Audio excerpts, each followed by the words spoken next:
Bonjour, ici Olivier Laliberté, vice-président en communication pour le comité CPA de l'UQTR à Longueuil. Bienvenue au podcast des Bas-Bruns. Merci à nos partenaires Mazar, Demerson Bone, Hardy Normand et Associés et EY.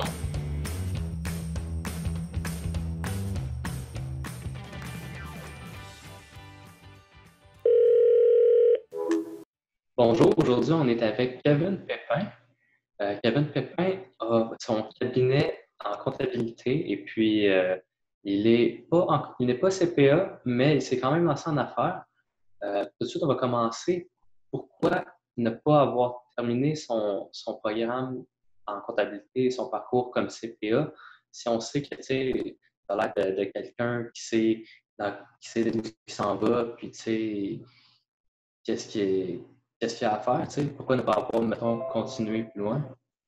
Ouais, pourquoi avoir changé direct à la fin du baccalauréat? C'est une très bonne question. Puis ça a été extrêmement difficile, en fait, comme décision. Donc, je vous laisse imaginer, tu sais, là, vous êtes tous des étudiants justement au baccalauréat. Donc, vous faites beaucoup d'efforts, vous avez des bonnes notes, vous êtes impliqués, tout ça. Et là, vous avez une offre d'emploi d'un gros cabinet. Ils vous payent votre titre professionnel, vous payent votre maîtrise. Et là, tout d'un coup, à la fin de votre bac, à peine quelques semaines avant, bien, vous avez une grosse remise en question. Donc, pour y répondre, en fait, là, pourquoi j'ai décidé de changer, je dirais que c'est pas la réponse n'est pas super rationnelle. J'ai pris beaucoup de décisions dans ma vie qui étaient basées sur l'intuition. Puis vraiment faire la différence entre l'impulsivité et l'intuition. Mais j'avais, si on peut dire, mon cœur qui m'emmenait vers le domaine immobilier.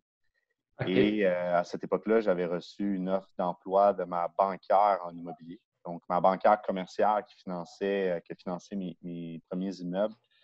Elle m'a amené dans une discussion. Elle a juste comme ouvert la porte. Elle a dit « Hey, tu ne seras pas intéressé à venir comme banquier ici à Sherbrooke. » Et j'aimais tellement l'immobilier au point où est-ce que je commençais à délaisser mes livres universitaires pour lire à la place les livres de l'Université Laval puis de l'EGUQAM parce qu'ils ont un programme en immobilier. Là. Le EGUQAM, je pense qu'ils l'ont plus à date d'aujourd'hui, mais il y a à peu près 4 ans de mémoire, là, il y avait le programme.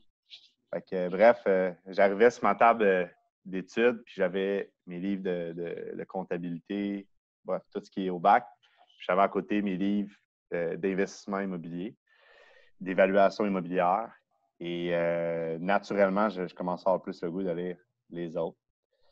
Donc, ça a été une grosse discussion. J'ai eu à cette époque-là, j'étais avec il s'appelle Nicolas Blais, c'est un de vos professeurs, en fait. Puis, bref, c'est resté un bon ami, un bon mentor à moi. Et j'étais dans son bureau, puis on discutait de ça. Puis, tu sais, lui, il capotait parce qu'il était comme, My God, c'est une grosse décision. Mais tu vois, à ce moment-là, il m'a vraiment encouragé juste à suivre mon intuition. Puis que, tu sais, dans le fond, les deux choix étaient bons. Et voilà, c'est ce que j'ai fait. J'ai pris la décision, finalement, d'aller comme banquier en immobilier. Ça n'a pas duré longtemps, ça a duré 3 mois parce que je détestais ça à mourir. Donc, fait que, là, on peut vous dire que c'est une mauvaise décision, mais finalement, tout ce qui s'est passé après, aujourd'hui, je le sais que c'était la décision qu'il fallait que je prenne. Tu l'as mentionné un peu tout à l'heure, tu as parlé de la différence entre impulsivité et intuition. Quelle place tu penses que ça a joué ton intuition dans ta carrière et ton parcours? Je te dirais, ça a été une place centrale. Tu sais, même la manière que je suis tombé à l'UQTR à Longueuil, c'est sur l'intuition. Juste te donner une idée, j'ai commencé à l'EGUQAM. Moi, je m'en allais faire leur nouveau programme en management. Et j'étais tombé totalement en amour, en fait, avec le management, tout court. Avec tous mes cours de management, là, Tu l'as dévoré? Ah ouais, écoute, sans blague, j'ai encore les livres ici dans mon bureau, puis je me souviens encore de mémoire des pages du livre, des graphiques, puis tout, là. Je mémorisais les livres au complet. J'adorais ça. Et j'étais inscrit pour entrer à leur nouveau baccalauréat. J'étais à l'EGUQAM déjà à cette époque-là, je faisais le certificat en admin. Puis je m'étais inscrit pour aller en Chine, J'avais même fait une demande de bourse pour aller en Chine et tout ça. Puis à un moment donné, durant l'été, juste avant l'automne, pour commencer la session, je faisais de la recherche pour savoir c'est quoi ça prenait pour être le meilleur consultant en management. C'est quoi le meilleur parcours? Fait que là, je lisais plein d'affaires et tout ça. J'allais lire même les postes d'emploi justement pour les consultants en management.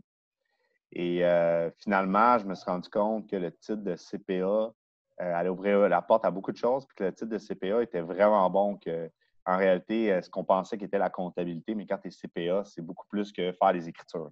C'est beaucoup plus large que ça. Parfois, tu deviens un stratège, ultimement. Tu deviens un stratège d'affaires. Et écoute, à l'intérieur de 2 semaines, c'est vraiment fou, là. À l'intérieur de 2 semaines avant de commencer à l'automne à l'EGUQAM, je me suis mis à faire des recherches de programmes CPA. Et toutes les autres universités, évidemment, mais c'était plus le temps de faire les demandes 2 semaines avant. Jusqu'à temps que je parle, je lâche un coup de téléphone. C'est M. Nicolas Lemelin qui me répond. Et à l'intérieur de 1 minute, OK, puis c'est pas une histoire de pêche, là. À l'intérieur de 1 minute, Nicolas, il m'a posé des questions. Il m'a dit, OK, tu as fait tel cours à l'EG. Je dis, ouais. Il dit, parfait. Il dit, nous, dans le fond, il dit, c'est 2 ans straight. Il dit, soir, ça va rouler. Puis, il dit, good, il dit, je peux créditer tous tes cours. Il dit, ça commence mercredi prochain. Fait que, moi, je venais d'y expliquer, j'étais inscrit en Chine, puis tout ça. Fait que, accroché le téléphone. J'habitais chez ma mère à cette époque-là. Je monte en haut. Je dis, maman, je change d'université. Je dis, je commence la semaine prochaine. J'ai dit, l'UQTR à Longueuil. Là, elle est comme, what the fuck, là, tu sais, mais. D'où ça sort? D'où ça sort. Mais ma mère était habituée de me voir. Je l'ai fait dans le passé à plusieurs reprises, des décisions hyper intuitives parce que c'était irrationnel. Et voilà. Fait que pour répondre à ta question de où est-ce qu'elle place de l'intuitivité, l'impulsivité, elle la place partout, en fait. Il y a beaucoup de choses qui sont rationnelles dans la vie. Là. Ça reste que j'ai un esprit très cartésien. Mais le meilleur exemple que je peux te donner en affaires, pour faire le lien plus business, c'est qu'on souvent, puis souvent, je trouve que c'est un défaut un peu de la formation de comptable, c'est qu'on surévalue beaucoup les chiffres. On crée souvent une aversion au risque, puis on surévalue les chiffres, dans le sens que, pas on surévalue le montant, mais on surévalue l'importance donnée à la partie quantitative, alors que la partie qualitative est souvent, et je te dirais même en business, plus importante. Évidemment, n'importe quel projet doit être, tu dois être capable de générer des liquidités parce que tu ne peux pas laisser tomber la partie économique de quoi que ce soit que tu prends comme décision, à moins que tu sois un organisme à but non lucratif. Là. Mais ça reste que c'est juste la gestion politique avec tes partenaires. Des fois, je vais te donner un exemple. Des fois, tu peux avoir un meilleur projet, mais parce que tu as donné ta parole de faire quelque chose, il faut que tu la respectes quand même si tu as l'opportunité de faire un meilleur projet parce que tu as donné ta parole. Et justement, en le faisant, ce que tu ne sais pas, c'est que l'opportunité est à la 2e porte, est à la 3e porte, à la 4e porte. Puis souvent, ce que je dis à les membres de mon équipe, c'est que la vraie création de valeur en business, c'est toujours plus loin que le premier degré. Le premier degré, c'est le court terme, c'est le balance sheet, le chiffre qui donne, le résultat à la fin, puis on devrait faire ça parce que les chiffres démontrent ça, la vente en démontre ça.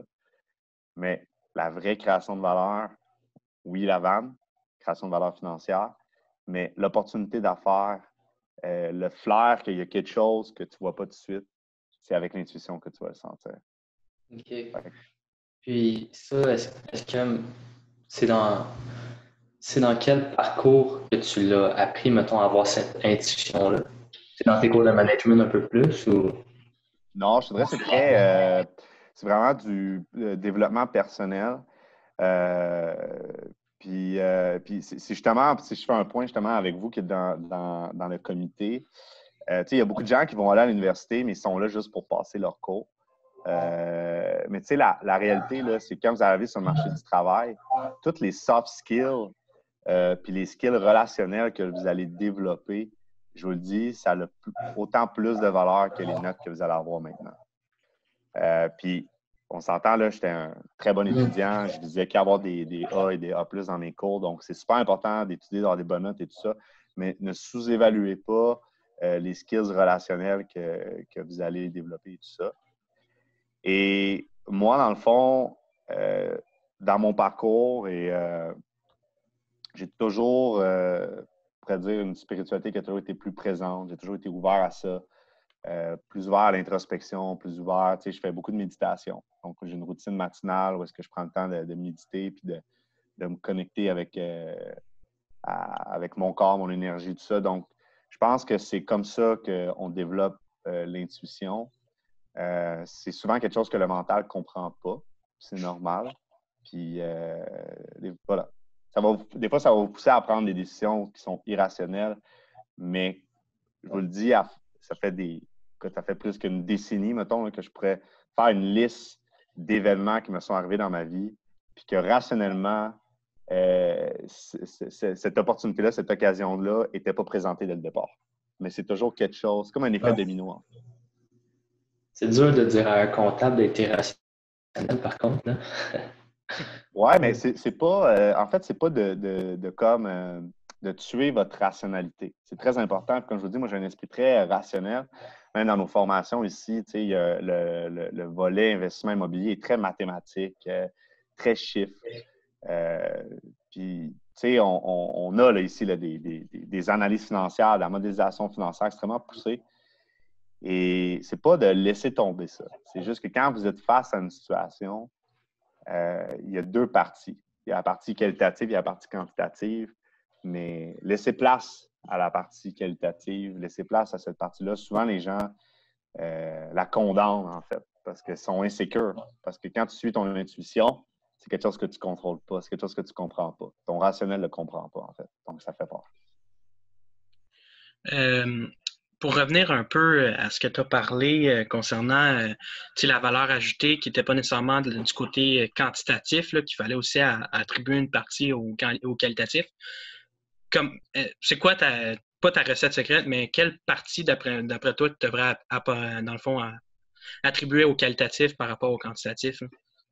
Quand tu veux dire partie, c'est, mettons, un exemple de... Mettons, tu as deux décisions. Tu as un où le projet, il tente, niveau valeur, ça accroche vraiment bien. Peut-être la rentabilité est un petit peu plus basse, ou un que tu as la rentabilité très haute, mais le gars, où tu n'as pas le gut feeling que le gars, ça va marcher en affaires. Tu vas prendre celui qui fait avec tes valeurs. Parce que, le long terme, là, oui, les chiffres, c'est correct de bâtir les entreprises qui sont pérennes financièrement. C'est, comme je dis, c'est super important, mais ça reste que en business, tu as besoin d'allier. Quand ça va pas toujours bien. Quand ça va mal, tu as besoin d'être bien entouré. Puis, tu as besoin d'avoir des gens qui partagent tes valeurs, des gens qui sont là pour les mêmes valeurs que toi, puis qui comprennent ce que tu fais, puis qui vont t'aider.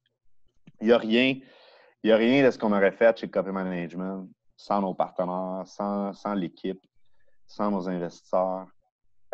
Et tout ça du fait que, justement, on a toujours prôné ces valeurs-là. Je vais même te donner un exemple encore plus concret. Il y a 1 an, on avait un modèle financier avec des partenaires.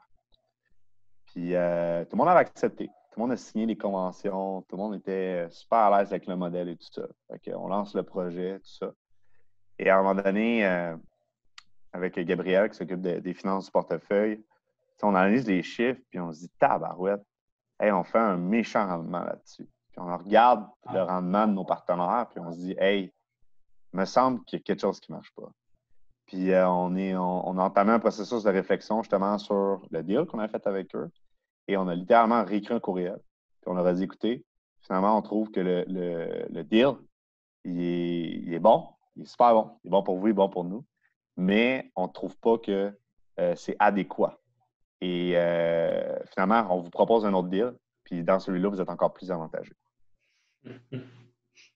Puis tu sais, aujourd'hui, ces investisseurs-là, ces partenaires-là, tu leur fais des propositions. Puis c'est des gens qui savent que quand tu vas être dans un projet, quand tu es dans l'adversité, tu vas choisir. Tu sais, ça revient à simple pour dire que quand il y a de l'adversité et qu'il y a des problématiques, habituellement, c'est là que les gens se révèlent. Okay? Donc, mettons, quand c'est une question d'argent, de pouvoir ou de peur, c'est humain. Un peu les défauts des personnes se révèlent. Puis c'est là que, dans le fond, le message que tu envoies à tes partenaires, c'est de dire, regarde, même dans une situation de difficulté ou de succès, je priorise justement le partenariat, je priorise les valeurs de l'entreprise au détriment du profit. Et ça, dans le temps, c'est ce qui fait que les gens te suivent, c'est ce qui fait que les gens vont t'aider. J'aimerais ça que tu parles un peu du day-to-day dans ton entreprise copy management, ça a l'air. Du day-to-day, en fait, l'équipe, écoute, je te dirais qu'il y a comme plein de dimensions à l'entreprise, là. Écoute, mettons, dans mes journées, là, ça va. Je te dirais que c'est différent. Les fins de semaine sont les journées différentes des jours de semaine. Fait que, mettons, les jours de semaine, c'est beaucoup d'interventions avec l'équipe. C'est beaucoup de travail, motivation, des travails de décision. C'est du travail où est-ce que, bon, tu vas coordonner, tu vas indiquer les priorités et tout ça. Tu vas désamorcer des bombes tout le temps. Des fois, tu penses qu'un matin, tu vas faire un meeting, mais je t'annonce qu'avec un coup de téléphone, ta journée elle change au complet parce que là, il faut que tu remettes le focus ailleurs. Je vais me lever un matin, je vais faire de l'admin, je vais traiter les factures, par exemple, ou je vais aller approuver des choses. L'autre heure d'après, dans mon bureau, j'ai l'équipe de médias où est-ce qu'on discute de stratégie de contenu, puis on évalue, par exemple, notre performance sur les médias sociaux. L'autre heure après, j'étais avec mon directeur financier, puis il est en train de me sortir un plan d'affaires avec voici, j'ai fait l'analyse, tel immeuble, tel projet, taux de rendement interne et de temps, je propose telle structure de financement. Après ça, l'autre heure, je parle à mon homme de maintenance, puis il me dit que là, il y a un de problème de plomberie sur un immeuble, puis là, il y a un de dégâts, puis là, la merde est pognée, puis tu comprends? Ouais. Fait que, tu sais, je te dirais que ça varie tout le temps. Les fins de semaine, je fais principalement de l'écriture de procédure. Donc, les fins de semaine, c'est le temps où est-ce que justement, il n'y a plus ce flow-là d'intervention, où est-ce que là, ça devient vraiment, tu sais, shut down tout. Puis, je fais que designer les flows opérationnels. J'écris les processus. Puis voilà. Puis ensuite de ça, le dimanche soir, j'envoie les nouvelles procédures à tout le monde. Puis je dis, voici toutes les nouvelles procédures à lire et à écouter parce que je fais des vidéos dans mes procédures. Puis la semaine repart. C'est super. Un peu pour faire le lien avec avec ton day-to-day, tu as choisi de faire de l'investissement immobilier. En ce moment, avec la pandémie, est-ce que tu vois qu'il y a un petit ralentissement ou tu vois que ça continue puis il y a pas, ça n'a pas affecté tant que ça? Non, ça a affecté beaucoup la demande locative. Est-ce que ça a affecté sur tous les segments de produits locatifs? Non. OK. Je pense que les produits locatifs plus high-end, donc les produits locatifs plus haut de gamme, je veux dire, ont été plus affectés, vont probablement être plus affectés. Évidemment, tout ça va être en fonction du taux de chômage qui est en vigueur aussi, qui est à venir. Cependant, je crois que c'est une situation qui va quand même être favorable pour l'immobilier locatif. Parce que, bon, il y a en ce moment, tout avec le vieillissement de la population, il y a vraiment une tendance du retour vers le logement locatif. Donc, les baby boom, par exemple, veulent se départir de leurs biens, veulent avoir un coût de vie qui est beaucoup plus stable, parce qu'une maison, ça coûte cher. Puis, là, je vais probablement me faire lancer plein de commentaires, mais une maison, c'est pas un actif. Donc, ultimement, si... c'est bref, habituellement, les gens, quand ils vieillissent, il y a comme une courbe de tendance vers propriétaire à locataire. Fait que ça prend des choses. Deuxième des choses, il y a des gens qui vont vraiment beaucoup de faillites. On a une mentor dans le programme, Carole Goyette, elle me parlait justement du nombre de faillites qui étaient en hausse. Elle gère des dossiers de faillite. Je pense qu'elle est passée. Comme ça a triplé ou quadruplé la quantité de dossiers de faillite qu'elle gère à tous les mois. Fait que beaucoup de gens vont se tourner vers le locatif. Puis, tu sais, on était en situation de pénurie au Québec en termes de logement avant le COVID. Donc, la pénurie n'est pas partie, là, dans le sens que, oui, c'est une question d'offre et de demande, mais ça reste que il y avait un problème d'offre sérieux. Tu sais, on approchait, écoute, on est en bas de 1% là, à certaines places. Là. Fait que, je pense que ce qu'on a surtout été affecté, c'est dans certains produits de marché locatif plus high-end, où est-ce que là, les gens ont comme stagné. Le monde a arrêté comme de bouger. Là. Ça a juste comme été stand-by, qu'est-ce qui se passe, on attend. Mais ça va repartir. Ça va repartir. On a dû doubler d'efforts en termes d'équipe locative cette année parce qu'au mois d'avril, ça n'allait pas. Là. On avait une quantité phénoménale de logements qui allaient être vacants le 1er juillet. Puis j'avais jamais vu ça. Là. J'avais jamais vu un aussi autour de potentiel de vacances. Là. C'était effrayant. Justement, tu me dis qu'il y a beaucoup de monde qui se tourne vers le locatif. Puis aussi, on le voit là, quand même depuis certaines années, les marchés immobiliers, ça monte quand même beaucoup. Puis, il y en a beaucoup qui disent que, mettons, de la génération comme nous, on va avoir beaucoup de misère à s'acheter notre première maison. Qu'est-ce que tu en penses, toi? Est-ce que l'immobilier est rendu un peu trop cher?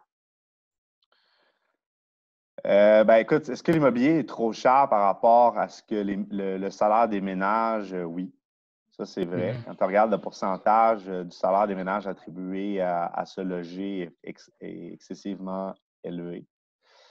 Maintenant, ce qu'il faut comprendre en termes de valeur, c'est qu'il y a aussi, l'économie avec l'immobilier, c'est plein de vases communicants. Puis, il y a aussi une raison de cette hausse-là. D'une part, la demande qui stimule beaucoup.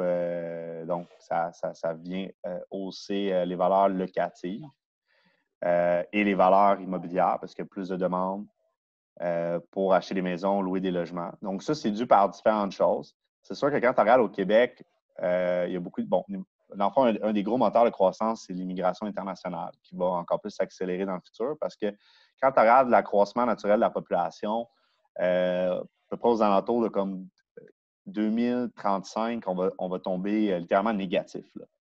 Donc, il va y avoir plus de décès que de naissances. Donc, ça, il y a des statistiques sur StatCan là-dessus. Donc, un gros moteur en ce moment, c'est l'immigration internationale. C'est pas l'immigration interprovinciale. Ça, au Québec, on est négatif. C'est-à-dire qu'il y a plus de monde qui sortent de la province, qui rentrent de d'autres provinces en tant que tel. Donc, ça, c'est ce qui favorise beaucoup. Et évidemment, le vieillissement de la population, qui crée, comme je disais, une augmentation de la demande plus vers le locatif. Moi, je pense que dans le futur, ce n'est pas tous les segments de l'immobilier qui vont être impactés. Moi, je crois que l'immobilier locatif va avoir vraiment la tendance pour la prochaine décennie et que c'est principalement le marché des maisons, surtout les maisons plus aux alentours de 200 à 300 000 qui sont plus sur la classe moyenne qui vont vraiment en souffrir. Puis on l'a vu juste dans les dernières années quand que la CHL ont fait un resserrement des normes hypothécaires. Il y a aussi le bureau du surintendant, là, de mémoire, c'est le BCIF là, qui ont resserré justement les normes de crédit exigées aux banques par rapport au taux de qualification et tout ça. Fait que, tout ça fait en sorte qu'à un moment donné, ça vient freiner aussi l'achat des propriétés parce que quand tu limites le crédit aux gens, quand tu limites en fait leur capacité d'emprunt, ça vient un peu freiner en fait cette croissance-là. Cependant, l'immigration internationale vient quand même accélérer ça. Puis, il y a une partie de la population qui est quand même capable de continuer de se payer des maisons à 300, 400, 500. Donc, ultimement, je pense que ça va être vraiment une partie du segment du marché. Évidemment, je n'ai pas de boule de cristal pour le savoir. Mais moi, je te dirais de ce qu'on a en ce moment de rapports d'études de marché qu'on a fait, parce qu'on a fait faire des études de marché par Groupe Altus, par exemple, sur juste l'économie, la démographie, tout ça, de ce qui est à venir au Québec. Et moi, je pense, l'immobilier locatif va avoir la cote. Je pense que les maisons de luxe ne seront pas tant impactées parce que, je veux dire, habituellement, les gens qui sont riches trouvent le moyen de rester riches, dans le sens que il y a un écart qui se crée. Donc, ce n'est pas un phénomène nouveau. Donc, ouais, je pense que c'est plus les maisons 200, 300, la classe moyenne qui vont plus en souffrir. Puis, c'est sûr que de limiter l'accès au crédit vient ralentir aussi l'accès des premiers acheteurs. Donc, comme vous, par exemple, de devenir premier acquéreur d'une maison, d'un condo, va être plus dur. Parce que justement, pour freiner cette croissance-là, on vient resserrer les normes. Mais, si vous voulez mon avis, vous êtes bien mieux d'être locataire puis de placer votre argent puis d'apprendre à économiser différemment qu'avoir une épargne forcée par une maison. Mais là, ça, c'est le débat où est-ce qu'en famille, je parle pas parce que tout le monde veut lui avec la table. J'aurais du goût que tu nous expliques ça un peu. Ça n'a pas l'air de rentrer, là. Ben, c'est normal parce que, tu sais, dans le fond, on a, nos parents nous ont vraiment toujours dit que, tu sais, la maison, c'était le meilleur placement. Puis que, tu sais, oui, c'est vrai, la maison, en fait, c'est une épargne forcée parce que, ultimement, via ton paiement hypothécaire, tu capitalises et tout ça. Mais ça reste que, mettons, on regarde purement quantitativement, là, OK? On oublie le fait que l'achat d'une maison, c'est super émotif, puis que, tu sais, tu veux te bâtir une famille, tu veux t'acheter un chien, tu vas avoir ta cour, tu vas avoir ton barbecue, ton deck, Ça vient ta avec une piscine, vie. là. Exactement ça. C'est beaucoup plus un lifestyle qu'un investissement, à mon avis, parce que quand tu regardes purement quantitativement la différence entre un locataire et un propriétaire, partant de l'hypothèse, et ça, cette hypothèse-là est extrêmement importante, parce que si cette hypothèse-là n'est pas respectée, je change ce que je viens de dire, puis je te dis que la maison était peut-être plus intéressante. Partant de l'hypothèse que le locataire épargne et place son argent, le locataire va être gagnant dans le temps versus le propriétaire, d'une part. Deuxième des choses, il faut aussi comprendre ce qui détermine la valeur d'une maison. Et c'est justement, le monde ne s'en rend pas compte, mais la valeur d'une maison, c'est très émotif. Donc, c'est basé sur des comparables dans le marché. C'est basé sur les tendances physiques de la maison. Donc, c'est très. Je trouve que c'est très affecté par ce qui est trendy, là. Qu'est-ce qui est populaire en ce moment, le secteur et tout ça. Donc, le monde, il pense que c'est super stable. Oui, c'est super stable quand tu regardes dans le temps, mais quand tu regardes la manière que c'est évalué, moi, je ne trouve pas ça stable dans tout. Là. Versus, mettons, un immeuble commercial ou multilogement de 5 logements et plus, c'est des maths. C'est des revenus, moins les dépenses, c'est un revenu net, puis, tu sais, c'est appliqué sur un taux de rendement. Donc, faut comprendre aussi la méthode d'évaluation qui est derrière. Puis ça, le monde, évidemment, ça ne les intéresse pas. Bien sûr, dans mon histoire, le locataire n'épargne pas, il n'investit pas son argent. Là, à ce moment-là, la maison est plus intéressante parce que c'est une épargne forcée, comme on dit. Donc, ça te force justement à capitaliser et tout ça. Mais, ce que les gens oublient de dire quand ils sortent cette analyse-là, parce qu'il y a plein d'analyses sur Internet qui vont te dire ça, c'est une épargne forcée. En réalité, tu te payes à toi et non à un propriétaire. Là. Mais tu sais, quand tu regardes les coûts d'une maison, c'est un buffet. Là. Là, le monde oublie de calculer. Là. Bon, dans ton paiement hypothécaire, tu as une partie intérêt, tu as tout le CAPEX de la maison, donc la détérioration de la maison. Tandis que quand tu es locataire, tu vas le payer, mais via tous les locataires et aussi du fait que ce qui vient contrepenser le CAPEX d'un immeuble, c'est que la valeur de l'immeuble est sur un multiplicateur de revenus, tandis que ta maison, c'est pas ça pantoute. Dans le fond, ce que je disais, c'est que la partie capitalisation, ce que les gens oublient, c'est que, admettons, là, je fais un exemple, tu as un prêt hypothécaire au début de 200 000. Fait que là, dans le fond, ça, c'est basé sur un ratio prévalent de ta maison. Fait que, admettons, tu es financé à 80 puis ça te donne 200 000 de prêt. Fait que là, tous les mois, dans ton paiement hypothécaire, tu vas capitaliser, c'est-à-dire que tu vas diminuer ton prêt et tout ça. Mais ça, cette capitalisation-là, tu es capable d'aller la rechercher, si on veut, ou tu vas l'encaisser quand tu vas disposer, quand tu vas vendre la maison, ou quand tu vas refinancer, dans la perspective où que cette valeur-là n'a pas diminué. Donc, ton 80 est toujours sur une valeur. Là. Tu sais, le monde, dans les dernières années, ce qu'ils ont fait, c'est que leur maison, c'était comme un guichet ATM. Là.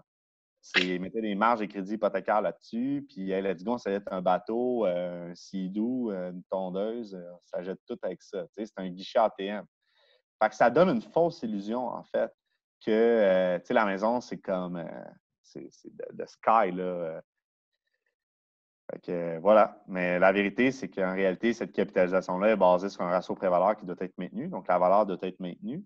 Et ça ne prend pas en compte aussi toutes les dépenses qui sont faites. Tu sais, mettons, tu l'analyses d'un point de vue taux de rendement interne. Parce qu'un autre phénomène aussi avec la maison, c'est que les gens vont dire, mettons, OK, j'ai acheté ma maison, j'ai mis 50 000 de mise de fonds, je l'ai revendu 10 ans plus tard, puis j'ai encaissé 150 000. Fait que là, j'ai triplé mon argent, tu sais. En mettons, là, tu fais une vanne là, de ça, là. Tu sais, à l'an zéro, là, tu vas mettre ton moins 50. Mais là, le monde, ce qu'ils pensent, c'est qu'ils ont triplé leur argent. Mais c'est pas ça la vérité. Là. La vérité, là, c'est qu'à l'an 1, tu as peut-être moins 15 000. À l'an 2, tu as un autre moins 15 000. À l'an 3. Mais là, sur un board de vente, voir, mais fais une analyse comme ça de valeur actualisée nette des flux monétaires d'une maison. Tu vas voir que c'est pas bon. Là. Non, c'est ça. All right. Ouais, je comprends. Ce que je dis là est appuyé. Je veux dire, il y a des études là, qui sont faites par des planificateurs financiers. Bref, il y a plein d'études qui le démontrent. Mais c'est toujours avec l'hypothèse que celui qui est locataire va épargner versus celui qui est propriétaire. Si ça n'est pas respecté, la maison devient plus intéressante. Ça casse ma bulle un peu.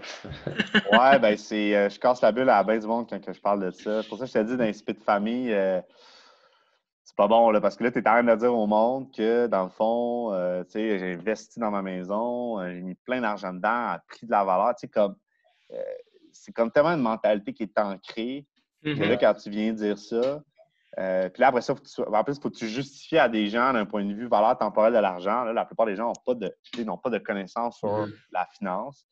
Là, tout le monde est mêlé, là, puis tout le monde a juste le goût de te dire de partir. Là. Fait que, c'est ça. Bon, c'était super intéressant.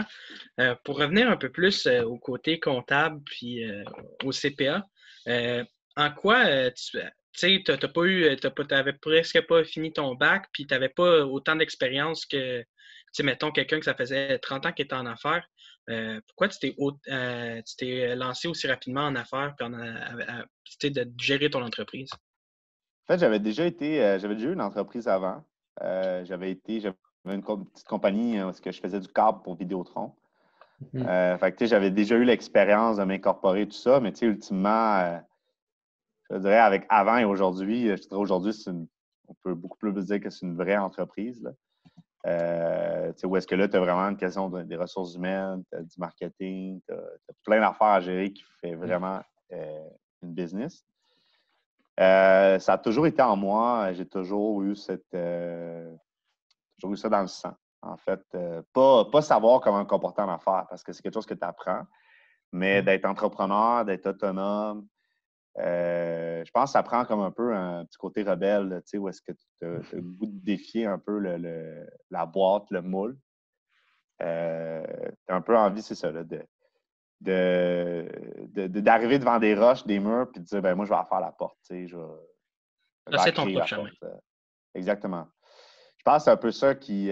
Puis, c'est drôle, tu me poses la question parce que ça me fait penser. Hier, j'ai écouté une vidéo de Les Brown, puis ce qu'il disait, ce qui est unique à tous les entrepreneurs, c'est que les entrepreneurs vont créer des trails, puis ils vont laisser des traces de ces trails-là. Et pour qu'ensuite de ça, d'autres gens puissent suivre dans ces trails-là. Moi, je le vois comme si l'entrepreneur arrive dans un champ là, où est-ce qu'il y a des trails, mais lui décide de prendre une place où est-ce que tout est à débroussailler. Puis là, tu vas avoir des serpents, tu vas avoir des pièges, tu vas avoir des sables mouvants, tu vas tout avoir. Là. Puis là, toi, il faut que tu découvres ce chemin-là. Il faut que tu le traces. Puis, tu as été président du comité CPA et Pierre Longueuil. C'est quoi que tu retiens de ce mandat?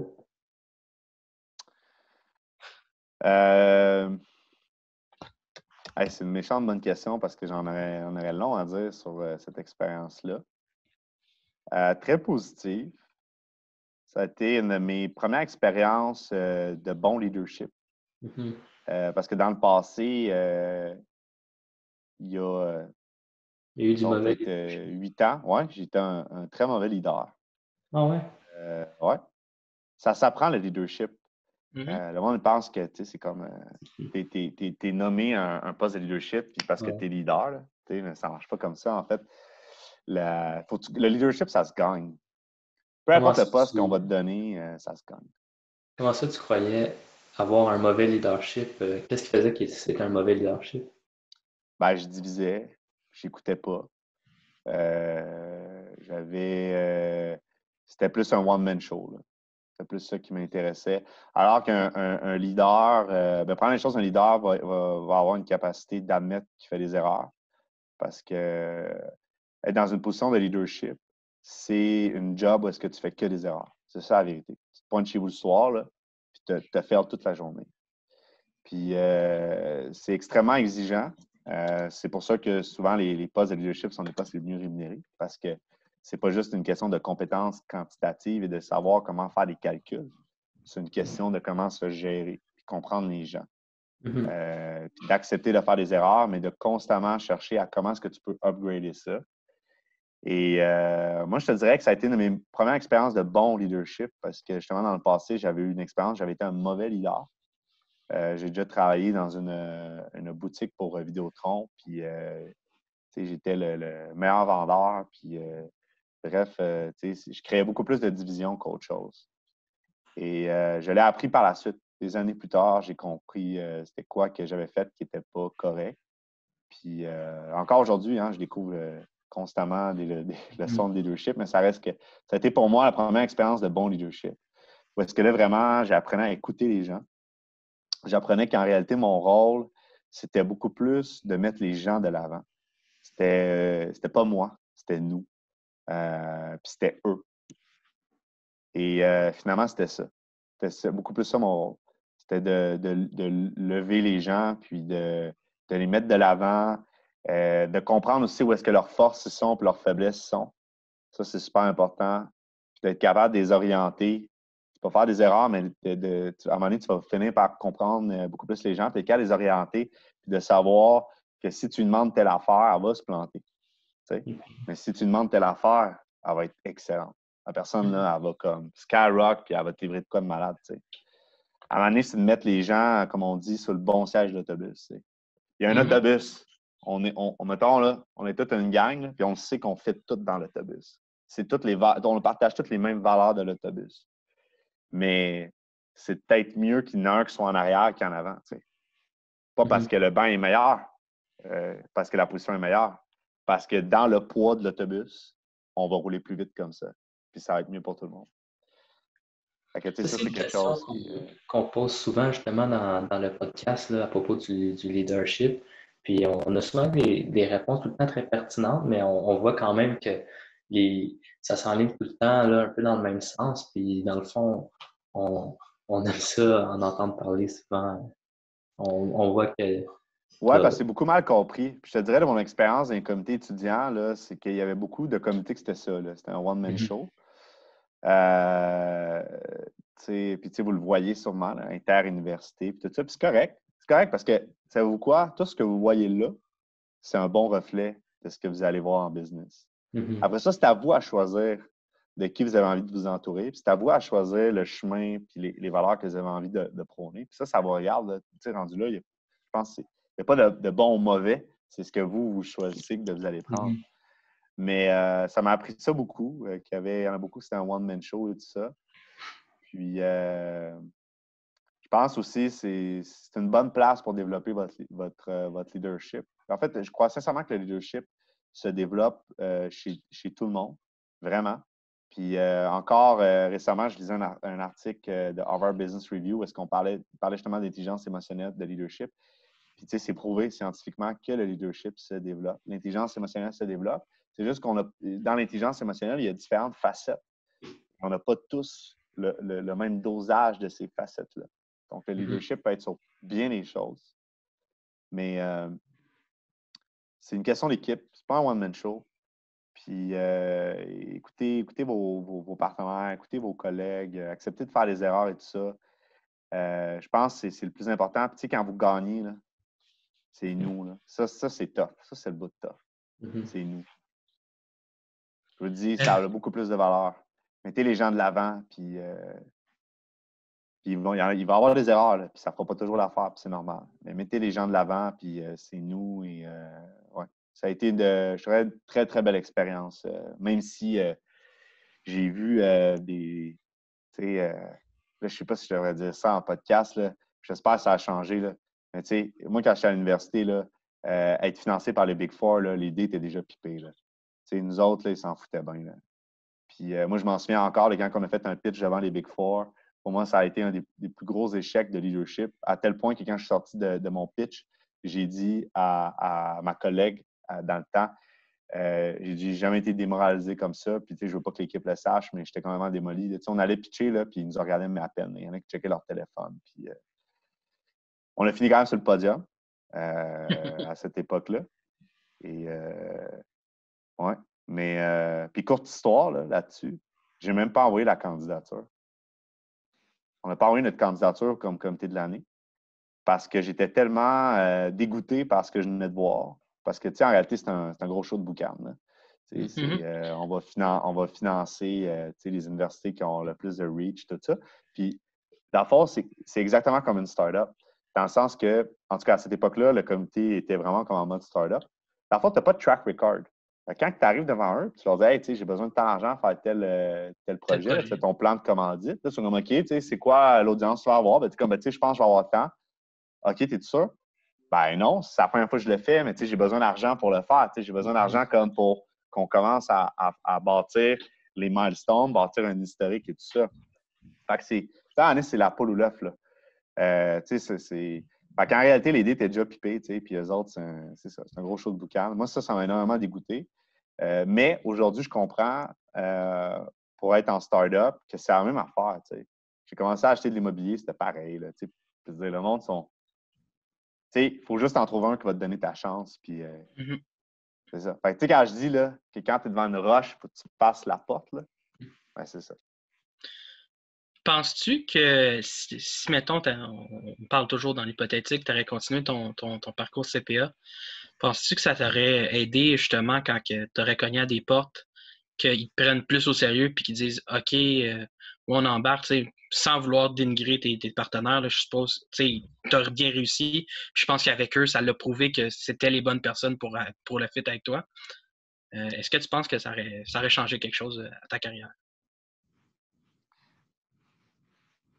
Écoute, j'ai un peu tendance à te dire non. OK. Puis, je dis, ça n'a rien à voir que je veux dénigrer le titre parce que j'ai vraiment le titre tatoué sur le cœur, by the way. On a 3 CPA dans l'entreprise ici. OK? Puis on a des mentors CPA et je prône le cheminement de CPA. J'ai adoré mon baccalauréat, vraiment. J'ai trippé. Mais je te dirais que la crédibilité en affaires va se gagner d'une part par les track records, donc par ta capacité à avoir des résultats, mais aussi la manière que tu vas emmener ces résultats-là, le processus. Fait que, tu sais, quand tantôt on parlait de qualitatif, de suivre ses valeurs, tu sais, ta capacité à convaincre les gens, de leur présenter des projets, je te dirais que la partie personnelle a plus de valeur à mon sens. A beaucoup plus de valeur. Dis-toi, là, si vous pensez là, que tu vas arriver à matin, tu vas dire, hey, voici mon projet, tout ça, là, le banquier va te regarder, il va dire, ouais, OK, puis là, tu vas dire, ouais, mais moi, je suis CPA, tu sais. J'ai raison. Félicitations. Je suis CPA, tu sais. Le banquier, il va juste te regarder, il va dire, ah, ouais, tu sais, bravo. Moi, tout mon collègue est CPA. Fait que, tu sais, puis, comme je dis là, je dénigre aucunement la profession parce que dans les faits, la manière qu'on pourrait leur virer de bord, c'est que justement, ton plan d'affaires au banquier va être mieux monté parce que tu es CPA et tu vas parler beaucoup plus son langage. Donc, la manière qu'il faut le voir, là, puis je vais reprendre un peu ta question, je vais la twister, là, c'est que Pas de trouble. le titre va te permettre d'adopter le langage pour bien t'exprimer, mais ce qui va faire que tu vas gagner, c'est un ensemble de choses. Donc, ce n'est pas le titre qui va faire que tu vas mieux réussir, c'est plutôt ce qui va t'apporter comme knowledge, comme connaissance et comme langage des affaires qui fait que tu vas être capable de mieux communiquer. Tu vas comprendre c'est quoi les différents enjeux. Puis tu n'auras pas de l'air d'un cave quand tu vas arriver pour faire une présentation, tu vas parler, que ce soit à des banquiers, à des investisseurs, à des partenaires. Donc, je te dirais que à la limite, là, dévalorise le titre. Là, on ne devrait pas que je dise ça. Tu dévalorises le titre, mais tu valorises beaucoup plus le knowledge qui vient avec le titre. C'est ça qui a de la valeur. D'où le fait, tantôt, que je disais, il y en a qui sont juste là pour passer à avoir leur cours, là, puis c'est comme juste aller chercher le diplôme. Pas ça, là. La vérité, là, c'est le knowledge que tu vas aller chercher, puis c'est la maîtrise de ce knowledge-là qui a beaucoup plus de valeur, à mon avis. Tu sais, on voit à travers les formations qu'on a reçues, à travers le bac, puis à travers les réformes que l'Ordre a amenées pour les normes comptables, que le jugement professionnel prend beaucoup d'espace puis est vraiment prôné, mis de l'avant. Est-ce que tu crois que tu as parlé de leadership et tout ça, est-ce que tu penses que la formation nous amène à développer ce jugement-là d'une façon assez probante? Je pense que dans les études de cas, vous êtes beaucoup confrontés à des enjeux éthiques. Et moi, je te dirais que à l'université, quand tu lis les enjeux sur papier, on trouve toujours ça drôle un peu. Hein? Tu sais, conflit d'intérêt. Ah, tu sais, ça, c'est un conflit d'intérêt. Tu sais, c'est facile. Il faut faire telle affaire, le conflit d'intérêt est réglé. Tu sais, c'est tout le temps, tu fais la recommandation, puis là, tu passes le cas. Dans la vraie vie, là, c'est un esti de bordel résoudre ça. Ouais. Parce qu'un enjeu éthique dans la vraie vie, là, ou un enjeu de conflit d'intérêt, c'est émotif. Et là, c'est des vraies personnes. Puis là, des fois, c'est tes chums. Puis des fois, ils t'aiment. Puis tu as le goût de bien les aimer. Puis, tu sais, Donc, je te dirais que oui. Je pense que les cas, puis l'ordre des CPA, puis le programme, tout ça, forment bien à déceler les enjeux. Mais après ça, de résoudre ces enjeux-là sur le terrain vient beaucoup plus de compétences interpersonnelles que des compétences qui viennent d'un titre professionnel. Puis ça, c'est vraiment deux choses différentes. Parce que tu peux savoir détecter tous les enjeux, mais quand arrive le cas, puis ton boss te dit comme pas grave, là, ça, là, tu sais, comme tu sais, à un moment donné, c'est là que la partie compétences interpersonnelles, que justement, je pense que dans les comités étudiants, vous apprenez à beaucoup plus développer, vous êtes beaucoup mieux préparé sur le marché du travail. Je pense que c'est là que ça paraît. Parce que c'est là que ça va jouer, tu sais. Et bon nombre de fois, je vous le dis, là, bon nombre de fois qu'on a été confrontés, même si vous écoutez des anciens podcasts que j'ai faits au 96.9 Lévis, là, j'en parle des fois des enjeux éthiques, de où est-ce qu'on était confrontés, mettons, à faire littéralement des faux beaux. Tu sais, mettons, tu as un enjeu de financement, là, puis là, tu as un demi-million qui est déjà à la même place, là, puis tu as le faux, là. Puis tu le sais que tu préfères quelque chose qui n'est pas éthique, puis tu l'aurais, puis ça ne serait pas de problème.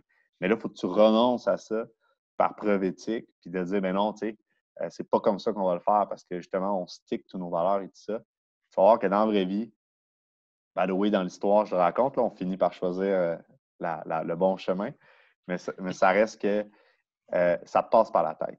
Ça te passe par la tête, c'est sûr, ça te passe par la tête. Tu sais, as un enjeu d'entreprise, tu as un enjeu financier. Puis là, tu peux même te développer un dialogue où est-ce que tu viens, comme vraiment désamorcer, où tu viens créer un argumentaire, en fait, avec toi-même que c'est correct de le faire. Fait que, je ne sais pas si ça répond bien à ta question. C'est parfait. Encore une follow-up. Tu sais, justement, tu as parlé des conflits d'intérêts. Souvent, en audit, ils vont nous dire, dans le cours d'audit, ils disent l'apparence de conflit d'intérêts peut être aussi dommageable que le vrai conflit d'intérêts. Puis on a pu le voir avec les médias sociaux. Est-ce que tu penses que cet aspect-là a été vraiment amplifié ces temps-ci? Qu'est-ce que tu veux dire? Tu sais, mettons, ça prend juste avoir l'air de, tu sais, il a donné avec We Charity, mettons. Le premier ministre s'est fait. Je comprends. Tu sais, comment que ça peut détruire une entreprise? Oui. Mais tu sais, la vérité, là, c'est que des fois, là, tu le veux, le conflit d'intérêt. C'est ça l'affaire en business, c'est que des fois, là, tu le veux, le conflit d'intérêt, tout simplement parce que tu sais que théoriquement, il ne faut pas qu'il y en aille parce que théoriquement, c'est ce qu'il faut. Mais la vérité, là, c'est que dans l'exécution, là, il te le faut. Il faut, en mettons, telle situation de conflit d'intérêt parce que tu le sais que dans l'exécution, ça va être bien meilleur. Puis que les décisions vont se prendre de manière beaucoup plus fluide. Fait que, bref, je pense que c'est comme un dilemme qui va être éternel, mais en même temps, avec ce qui se passe en ce moment, c'est sûr qu'avec les médias sociaux, tu sais, ça rouvre une transparence qui avant n'était pas connue. Moi, je pense que dans le futur, il va y avoir de la jurisprudence qui va être faite là-dessus, là, parce qu'il y a une limite à ça. C'est correct. Je pense que c'est correct. Je pense que c'est une transparence qui est nécessaire et qui va permettre de dévoiler beaucoup de choses. Puis ça va ouvrir la voie, justement, comme une nouvelle forme de conscience, une nouvelle forme de responsabilité sociale des entreprises, puis de manière de faire de la politique et tout ça. Ça ne va pas l'enlever au complet, là. Mais ça reste que je pense que c'est un nettoyage qui est nécessaire. Puis, ouais, dans le fond, je pense que oui, ça va prendre de plus en plus d'importance. En tout cas, ça va forcer à adopter des nouvelles pratiques, des nouvelles manières de faire de la bonne gouvernance auprès des business. Mais ça reste que ça va toujours rester que parfois, c'est le conflit d'intérêts, il le faut. Parce que business-wise, dans l'exécution, dans l'opération, c'est de la bullshit qu'il ne faut pas l'avoir, le conflit d'intérêts. Il faut l'avoir. Ouais, c'est ça.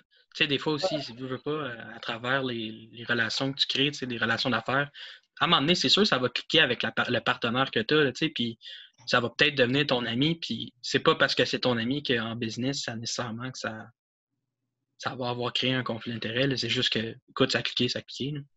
Oui, exactement. Puis, tu sais, on n'est pas des robots aussi, là. La vérité, là, c'est que, quand je disais tantôt que le qualitatif a plus de valeur, là, c'est qu'il y a bien des affaires qui se prennent de manière émotive. Il y a bien des affaires qui se prennent, c'est un coup de téléphone puis tu convaincs quelqu'un de faire quelque chose. C'est pas tout un un bilan, puis un état des résultats, puis un fichier Excel qui va te dire « Hey, ça, là, c'est la bonne chose. » C'est pas sa réalité. C'est tout autre. Là. OK. Un peu pour faire un lien avec ce qu'on vient de parler, quelle place que ton réseau, d'après toi, a eu à occuper dans le développement de ton entreprise? Je dirais que c'est une place à 100%. Sans le réseau, on ne serait pas là aujourd'hui. Sans tous nos partenaires, sans tous les gens qui m'ont aidé. Je pense à ma banquière qui a fait qui a battu mon dossier pour mes premiers immeubles.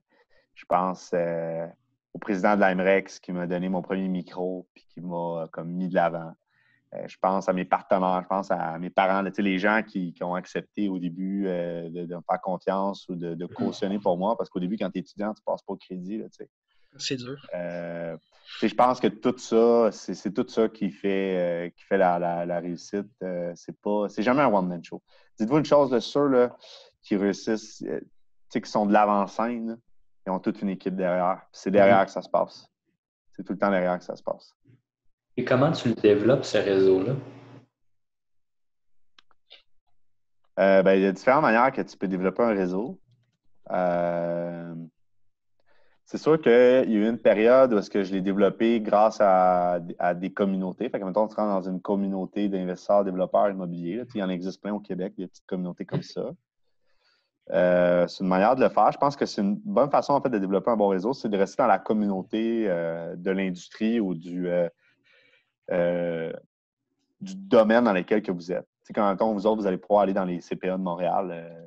Je ne sais plus, ça fait-tu encore comme ça, les jeunes CPA de Montréal? Oui, les jeunes CPA, mais pas de Montréal, c'est juste jeunes CPA. C'est juste les jeunes CPA. Fait que, c'est le genre de choses que vous pouvez continuer à développer.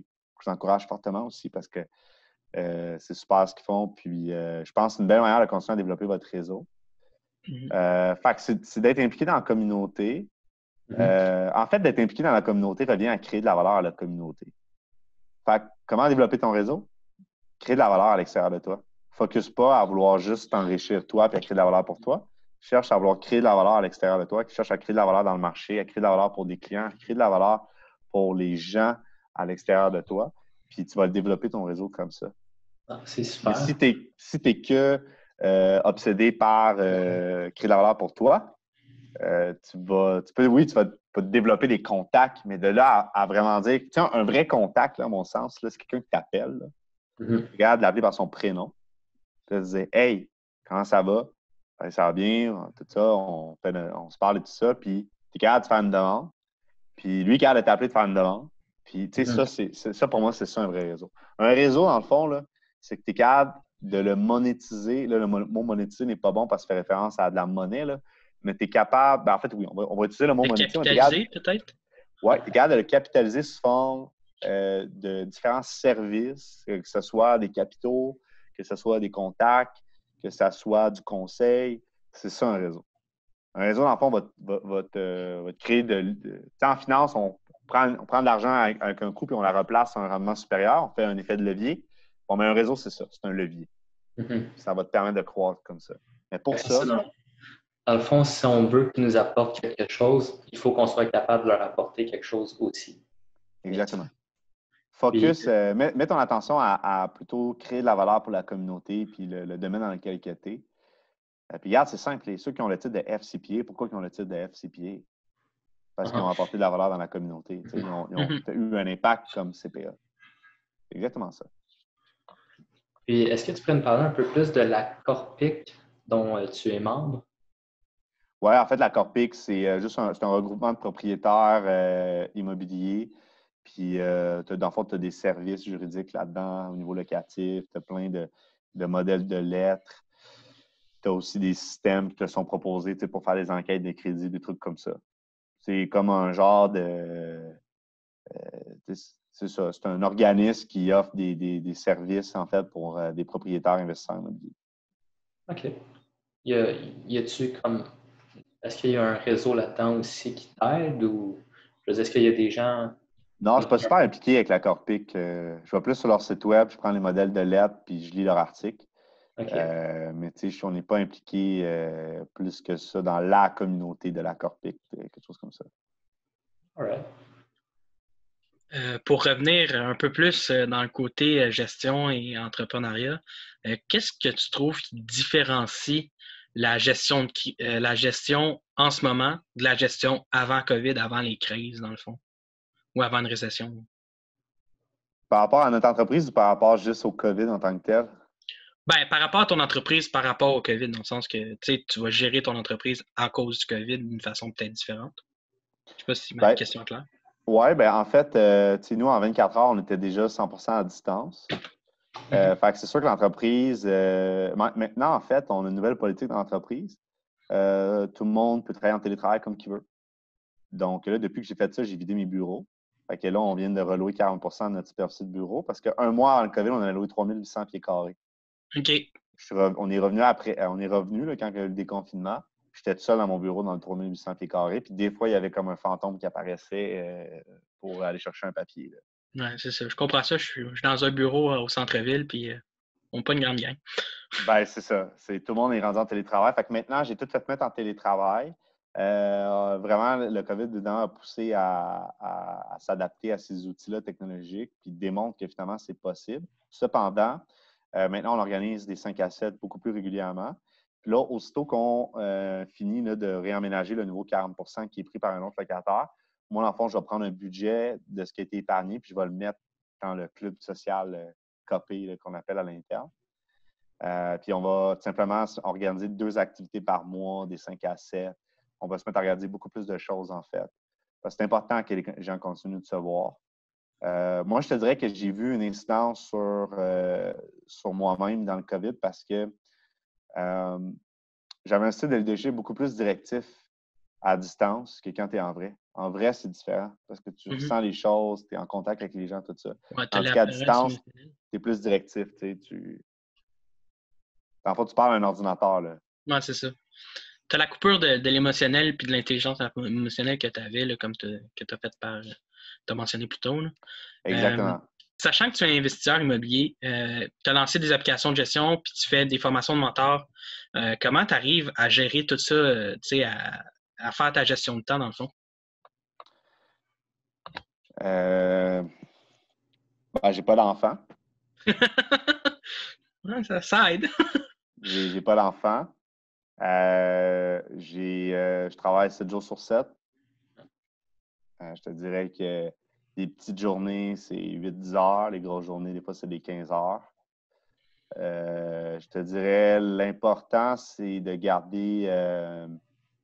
tu sais, il y en a des fois qui pensent qu'il faut que tu sois cerné, là, puis là, tu bois du café, là, puis là, tu sais, c'est comme... Faut que tu fasses 5 ans comme ça. Là. Mais tu sais, la vérité, c'est que plus que tu travailles fort, plus que tu dois être soucieux de ton bien-être physique, mental, émotionnel. Fait que je te dirais que, tu sais, moi, je suis abonné au Fit Menu. Fait que je me nourris principalement que de Fit Menu. Fait que j'ai dans le fond, c'est sans féculents, extra légumes verts, protéinés, tout ça. Fait que je maintiens une super bonne alimentation comme ça parce que je passe quand même beaucoup de temps au restaurant, tu sais, dans des rencontres, dans des meetings, tout ça. Fait que j'ai pas de temps dédié à me faire à manger. À part me faire les bagels le matin, là. Je ne mets pas d'autre temps que ça. Moi, il me livre à toutes les 2 semaines. Puis c'est que je fonctionne comme ça depuis 1 an et demi. Ensuite de ça, ben, je prends soin physiquement de quand même m'entraîner. J'ai des périodes où je m'entraîne beaucoup plus, d'autres périodes où je m'entraîne moins. Mais l'important, c'est de garder quand même un bon momentum. Puis la méditation, je pense que c'est une des clés dans les dernières années qui a fait que j'étais capable de maintenir autant de pression, autant de stress, puis de garder la cadence comme ça. Parce que quand tu médites, c'est comme si... le meilleur exemple que je donne, c'est que souvent les gens ont besoin comme d'une semaine, 2 semaines de vacances pour se sentir en vacances. Mais quand tu apprends à méditer, c'est comme si à tous les matins, tu avais comme un 30 minutes de dose de vacances pures. Là, c'est bang, 30 minutes comme ça. Ce qui fait que je pense qu'après ça, tu as un mental qui est beaucoup plus soutenable. Puis tu as vraiment moins le besoin de prendre des vacances. Donc, ça permet de garder la cadence, tout ça. C'est pas quelque chose que je veux garder toute ma vie parce que, tu sais, fonder une famille avec le rythme de vie que j'ai, c'est impossible. C'est vraiment impossible. C'est quand on parlait d'acheter la maison, d'avoir un chien, d'avoir la piscine, d'avoir... Ton rêve à toi. C'est ça. C'est ça, là. Avec ce que je fais en ce moment, c'est impossible. Impossible. Tu as parlé de méditation, on voit à travers tes réponses que tu as fait beaucoup d'introspection sur toi. Est-ce que tu penses que ça a une valeur, ben pas une valeur, mais plus, est-ce que tu penses que ça a joué un grand rôle dans le développement de la personne que tu es puis dans le développement de ton entreprise? Dans le développement d'entreprise, je te dirais à 100% parce que je pense que ça apporte beaucoup, bon, l'introspection, la méditation, c'est un peu de... En fait, c'est de défaire les illusions, hein, de défaire comme des choses qui ne sont pas vraies, puis d'être capable de voir au-delà de comme la forme, si on peut dire. Là. Et ça fait en sorte que quand tu rentres en contact avec les gens, tu apprends à connecter beaucoup plus rapidement avec eux. Tu sais, un des meilleurs exemples, c'est quand j'étais en étudiant puis qu'il y avait comment qu'il y a. Tu sais, là, il faut que tu te trouves un stage. La Là. course au stage? Ouais, la course au stage. Là. Moi, je l'appelle la course aux cartes. Là, parce qu'il y en a, dans le fond, qui Donne des disent d'aller cartes. porter le plus de cartes et tout ça. Là. Moi, pour vrai, j'étais vraiment contre ça. Là. J'étais juste comme, vraiment choisir les deux. Là. Puis comme, focus à vraiment développer une bonne connexion avec ces deux-là. Puis, tu sais, laisse les choses faire. En tout cas. Et tu sais, je me souviens que beaucoup de gens étaient beaucoup impressionnés. Tu sais, l'associé est là, tu sais, comme, lui est bien important, tout ça. Mais, tu sais, ultimement, là, c'est une personne. Là. Puis Exactement. la personne a vécu beaucoup d'adversité dans sa vie, a souffert, a plein de choses, plein d'affaires que tu ne sais pas sur cette personne-là. Mais ça reste qu'au-delà de son rôle et de statut social qu'elle a, c'est un être humain, c'est un être spirituel, c'est une personne qui a une spiritualité, qui a des émotions. Donc, je pense que quand tu apprends à reconnaître ça, tu rentres en contact beaucoup plus facilement avec les gens, ce qui fait que quand tu viens les voir, c'est beaucoup plus authentique. Et les gens vont s'ouvrir à toi beaucoup plus facilement si tu es capable de toi-même le faire devant eux. Puis je pense que rapidement, tu vas gagner la confiance des gens beaucoup plus facilement. Parce que, tu sais, souvent, ce qui va arriver, c'est que ça, tu sais, là, tu vois le rôle, le statut social, l'importance de la personne. Fait que toi, tu adoptes une façade qui va répondre à ce statut-là, puis au rôle qu'elle joue. Puis, tu sais, en réalité, tu n'es juste pas en train vraiment de créer de la valeur. Là tu es juste comme en train de pelleter l'illusion de ce que chacun est, de ce que tu penses qu'il est, alors qu'en réalité, tu n'es pas en train de créer de la valeur parce que tu n'es pas en train de connecter avec la personne. Tu n'es pas en train vraiment d'apprendre à la connaître. Tu n'es pas en train d'essayer de voir, OK, finalement, comment est-ce qu'on peut unir nos forces et faire quelque chose ensemble. Ben, un peu pour conclure, comme je disais, qu'est-ce qu'on pourrait te souhaiter pour l'avenir? Qu'est-ce que tu aimerais accomplir dans, mettons, on va se donner une période de 1 à 5 ans, mettons. 1 à 5 ans. Écoute, en ce moment, on tente à mettre en place notre premier REIT privé. Mm-hmm. On souhaite, en fait, on vise d'ici, bon là, tu dis 5 ans, mais mettons d'ici 10 ans, le REIT, on va atteindre pour un peu plus de 100 millions en capitalisation pour faire un premier IPO avec le REIT. Ensuite de ça, notre plateforme, vraiment qu'elle soit des meilleures plateformes de contenu éducatif dans le monde des affaires francophones, partout au Québec. D'avoir toujours une équipe aussi dévouée, puis d'être un... Tu sais, on a sur notre site web d'être un incubateur de talent, mais tu sais, quand tu es une start-up, des fois, c'est dur. Je ne peux pas offrir des salaires nécessairement compétitifs au prix du marché. Je ne peux pas offrir des conditions salariales ou des avantages sociaux que d'autres entreprises offrent. Mais c'est de vraiment devenir, de dépasser en fait ce que le marché offre, puis d'être vraiment hyper compétitif en termes d'avantages sociaux, d'environnement de travail, tout ça. Fait que ça serait extrêmement important en fait, parce que pour moi, la business, c'est avant tout ça. On crée une entreprise qui a un impact sur la vie des gens. Et je pense que ça a beaucoup plus de valeur que juste de faire du profit. Évidemment, de faire du profit aussi. Donc, d'atteindre encore plus une grande pérennité financière et que toutes les entreprises répondent aux besoins du marché. Puis qu'on soit capable aussi, qu'on soit capable de répondre à tous ces besoins-là, mais qu'on développe aussi encore une plus grande intelligence opérationnelle parce que tu peux savoir compter, tu peux savoir réfléchir à une stratégie, tu peux savoir faire plein des affaires, mais si tu es prêt à l'exécuter, ça n'arrivera jamais à rien. Donc, on va te remercier pour ton temps. Sérieusement, c'était vraiment intéressant. Là, de tous les sujets que tu as abordés, c'était vraiment un bon overview. Merci beaucoup d'avoir visionné cet épisode du podcast des Bob Bruns. N'hésitez pas à partager un grand nombre ou à laisser un commentaire. De plus, si vous êtes ou connaissez quelqu'un qui veut participer à nos podcasts, vous pouvez nous écrire à l'adresse juste ici. Merci. Merci à nos partenaires Mazar, Demerson Bone, Hardy Normand et Associés et EY.